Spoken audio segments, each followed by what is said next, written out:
President Trump is spending Easter Sunday discussing the Mueller report. In a series of tweets, the president doubled down on his claims that there was no collusion and also said the report was a hit job.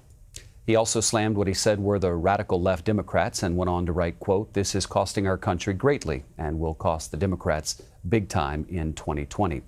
This comes as Massachusetts Senator Elizabeth Warren calls for Congress to begin impeachment proceedings. However, House Speaker Nancy Pelosi and other top Democrats are urging members of their party to wait for the full unredacted version of the special counsel's report.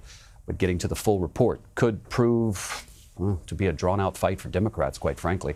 House Judiciary Committee Chairman Jerry Nadler issued a subpoena for it, but the Justice Department called the subpoena, quote, premature and unnecessary. The topic was dominant on the Sunday morning talk shows. Here's some of what you may have missed. Barr clearly misled the American people both on obstruction of justice, where there's plenty of evidence that there was obstruction laid out in the report. We have to hear from Barr. We have to hear from Mueller. We have to hear from other people like Don McGahn, whom we're going to call. We have to get the entire report, including the redacted materials, so we can evaluate it. I think the president deserves an apology from millions of people in this country, including those who have an awful lot of power in this country, in a particular political party. There will be no criminal charges brought against President Trump. There will be no criminal charges brought against anybody in his family or anybody connected to his campaign. A lot of things are left out. A lot of things are false. I shouldn't say a lot of things. Some things are false. A lot of things are questionable. There's nothing wrong with taking information from Russians. There's nothing wrong with taking information. Depends on where it came from. The level of evidence in the Mueller report is serious and damning, and in a normal circumstance would be, I think, without question within the realm of impeachable offenses. We are, unfortunately, in an environment today where the GOP leadership, people like Kevin McCarthy, are willing to carry the president's water no matter how corrupt or unethical or dishonest the president's conduct may be. And in those kind of circumstances, when Mitch McConnell will not stand up to the president either, it means that an impeachment is likely to be unsuccessful. Now, it may be that we undertake an impeachment nonetheless. I think what we are going to have to decide as a caucus is what is the best thing for the country. Let's bring in Alex Thompson. He's a national political reporter for Politico. Alex, happy Easter Sunday to you. Happy Easter. Before we talk politics, I want to, in all fairness, we mentioned the president's been talking about the Mueller report this morning. It's not the only thing he's been tweeting about, so I want to read this tweet from the president in all fairness, given what happened in Sri Lanka. The president tweeted 138 people have been killed in Sri Lanka, with more than 600 badly injured in a terrorist attack on hotels and churches. The United States offers heartfelt condolences to the people of Sri Lanka. We stand ready to help. We needed to say that in all fairness because he hasn't just been talking about the Mueller report, but he sure is talking a lot about it. That's a majority of his tweets other than Sri Lanka. So the William Barr, the Attorney General, is going to testify on Capitol Hill on May 1st. And second, the special counsel, Robert Mueller, has been invited to testify on May 23rd. Do we know for a fact that Mueller is going to go? Has he said yes yet? No, we don't know. And I think what we're seeing just generally is that the Mueller report was the end of one process. It wasn't the end of the entire process. We are going to see William Barr testify. We will likely see Special Counsel Mueller testify. Representative Nadler also indicated that Don McGahn would testify.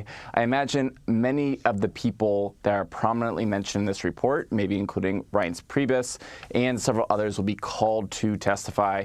And that's even before the Democrats decide if they actually want to open impeachment proceedings, which, as Speaker Pelosi has said, in some ways can freeze the rest of the political process. So we are really seeing the beginning of another step in this process, not the end of it all. Alex, I got to ask you what you think. I mean, sure, Nancy Pelosi is saying, what may not be our best move. Even if we impeach him, we don't have the votes in the Senate to remove him. People like Elizabeth Warren and even Adam Schiff are now saying things like, regardless if we can't remove him, it still is worth it because we believe it's the right thing to move forward with impeachment. I mean, do you see Nancy Pelosi taking a whole lot of heat in the upcoming weeks to where maybe she starts to change her tune on the idea of impeachment?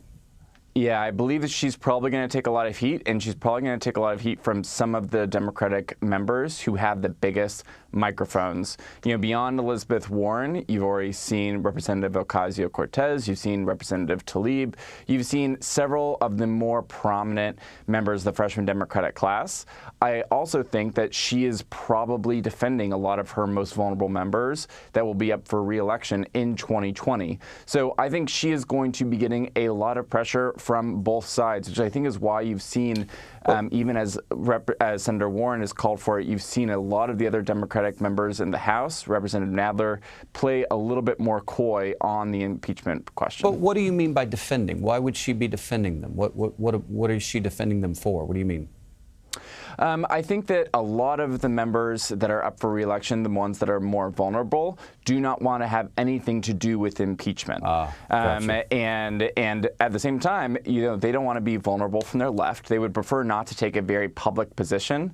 I think Speaker Pelosi is the one that is going out front saying that impeachment should maybe be off the table, that Trump is, quote, not worth it. And I think partly that is motivated by the fact that she wants to defend some of her more vulnerable members from having to take a public position. Got it. Elijah Cummings, the chair of the House Oversight Committee, was on Face the Nation with Bob Schieffer. I want to play you some of what he said on the issue of impeachment. Already, Mr. Chairman, Elizabeth Warren, Alexandria Ocasio-Cortez, Maxine Waters, Julian Castro have said we should begin proceedings to impeach the president. Are you there yet? I'm not there yet, but I can foresee that possibly coming. But again, the fact is that I think we have to be very careful here. Where are the Republicans on this issue? I mean, other than predictably saying they're not for impeachment, you got folks like Mitt Romney recently who came out, right, and wrote that bit on Twitter where the president then came out and attacked him. Where are the Republicans on this? You know, in this case, I think Senator Romney is a bit in the minority, especially publicly. A lot of the Republicans have seized on the headline, no collusion, and say, let us move on. The Senate is certainly very eager to keep confirming judges, and I think they are determined to move on. Of course, the Democrats, as you just saw, are a little bit unsure of what to do. I think the Representative Cummings answer shows a little bit uncertainty, especially at the highest levels of the Democratic Party, on what to do, whereas Republicans, again, are seizing on the headline of no collusion and using this to actually shame the Democrats for having devoted so much time and resources to the investigation. What do you make of Rudy Giuliani saying to Jake Tapper on CNN today, there's nothing wrong with taking information from the Russians? You know, Rudy Giuliani is doing what he has been doing the last several months, which is constantly, constantly stir the waters, constantly muddy the waters, and constantly provide a distraction, provide a new headline. You know, as Governor Christie recently said about Rudy Giuliani that, he may not be doing exactly what everyone would imagine, but he is doing the president's bidding on this, and I'd imagine that this is yet another one of those cases where he is creating headlines and doing the president's bidding. Are Republicans saying things like, listen, you're not going to be charged, Mr. President, but for God's sake, stop talking about it and let's just move on?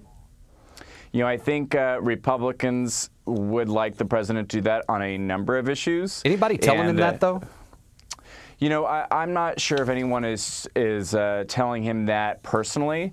Certainly in private channels, I would not be surprised if Majority Leader McCarthy and Minority Leader McCarthy and Majority Leader McConnell are saying, let us move on. But Trump clearly is both upset about the Mueller report, but also feels a bit vindicated and wants to rub it in with the Democrats that have been pursuing the collusion headline. All right, the last word is yours. What are we to look for in the week ahead? I think you're going to see the Democrats really struggle on this question. You know, Senator Warren was the first out there, and Secretary Castro soon, followed her. But most of the other 2020 Democrats have not taken a definitive position, and they are going to be asked about it by the media pretty much at every stop. And I think you're going to see Democrats really, really, white knuckle and kind of wring their hands over what to do on this question. Alex Thompson, thank you for joining us. Hey, thank you so much for having me. Happy Easter. You too, sir.